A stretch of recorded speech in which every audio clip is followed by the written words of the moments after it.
Wow. Yeah, so immediately by picking up this guitar, you immediately just feel the neck on this thing is so smooth. We'll talk about the features up front before I get into it, because I have a feeling the more I play this, the more I'm going to want to keep playing it. It has a Sitka spruce top. It has a little more of a glossy finish. Also, you can see the depth. It really brings out the depth of the Sitka, and it's a really beautiful wood. It almost has like a very light flame maple quality. It has a sapele back and sides. Tonally, it's going to be similar to like a walnut, but it's going to have a little bit more top end shimmer than a walnut does. Again, it has the tropical mahogany neck, and then it has the West African crelicam ebony fretboard. You will notice immediately with this guitar, in addition to the little bit more the features of the Sitka jump out a little bit more, but it also has this really cool insignia on the headstock, and then the same vibe going up the fret markers. So it has a little bit more of a visual presence. Immediately, the first thing I noticed when I hit the first note to tune it is the difference in low end that we felt from the 114 to the 214. I felt that amount of low end almost increase even in the upper end of the guitar.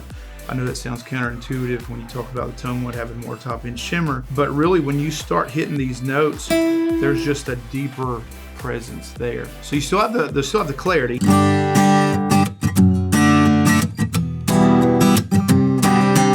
But it has every note just has such a deep, just kind of a deep presence with it. It's very warm, which is really cool, because you can really quick you can get into a lot of things where you're playing single notes and you hear the attack, but you don't hear the body of it, especially in the studio.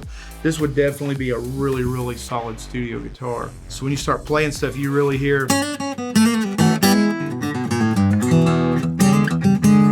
you have the low end, you have the clarity, but it almost has like this just beef to it. Where's the beef, right? It's got, Taylor found it and they put it in the 314 CE.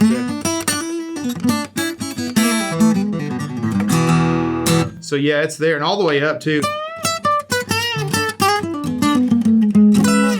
It's just got so much warmth. I just can't quit playing this guitar. Yeah, so it's got the Venetian cutaway, which really helps get to those upper registers if you're doing a lot of solo lead stuff or looper or something like that. The expression system is going to be solid on all the Taylor guitars. It's the standard. It's their flagship design.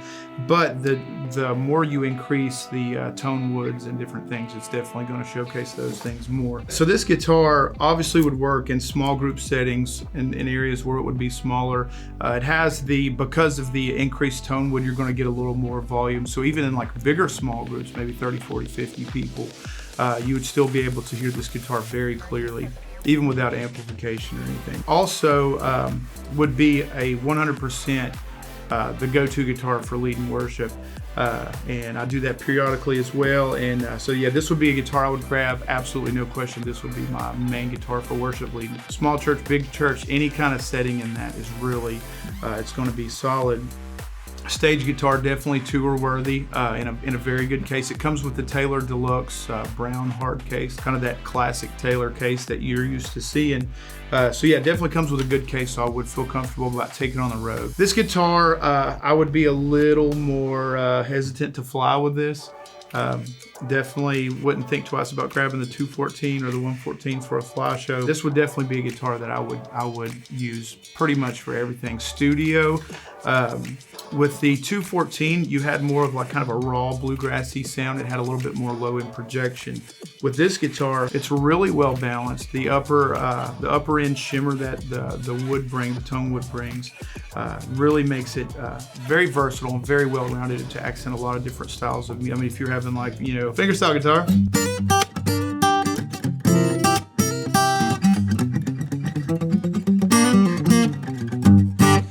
some of that old,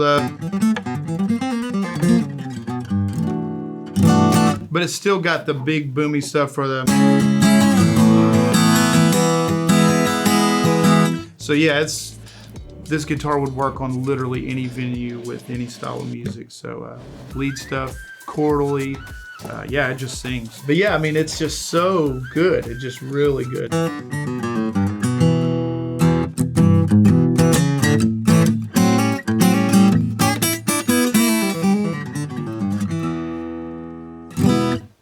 So worship song that comes to mind with this guitar is Gratitude. Just kind of has a very beautiful...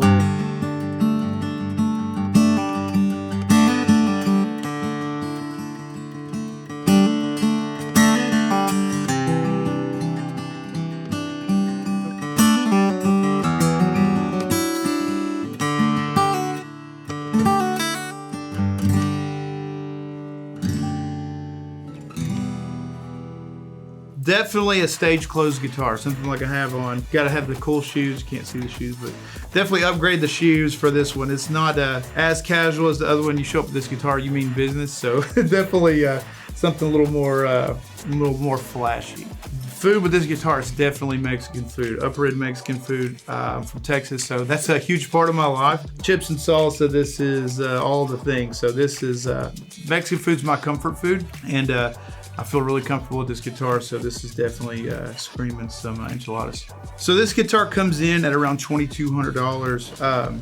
I know initially from where we started at like $899, it seems like a very big jump, double the price, but you really do get so many extra features and just so much more tone. Not to say that the $800 one is subpar or $900 subpar, but yeah, just the feel and the tone and just the vibe of this guitar is well worth it. If I'm looking at buying a guitar for what I do, and that's leading worship and doing shows and all this stuff, I'm definitely going to lean more toward a guitar like this. It's going to cost a little more, but the quality that you get is also going to be significantly increased to know that you have a guitar that is definitely going to, like I can go do quick overdub in the music room at the house and crank out some overdubs with it.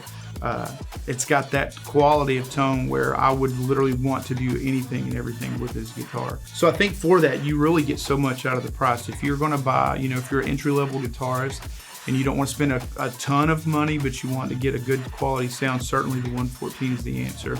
Got a little bit more jingle in your pocket, you want to kind of upgrade it, the 214. But when you get into this, it's definitely something that you're making an investment into your own career at this point. And it's one of those things, it's like, what do you value your journey at? Is it something that you look at saying, hey, $2,200 is high, or hey, this is a quality instrument that I'll keep forever, that I'll be able to pass on to my kids, that no matter where I go or what venue or what the needs of the day are, this guitar will absolutely check all the boxes, and I think it's worth it.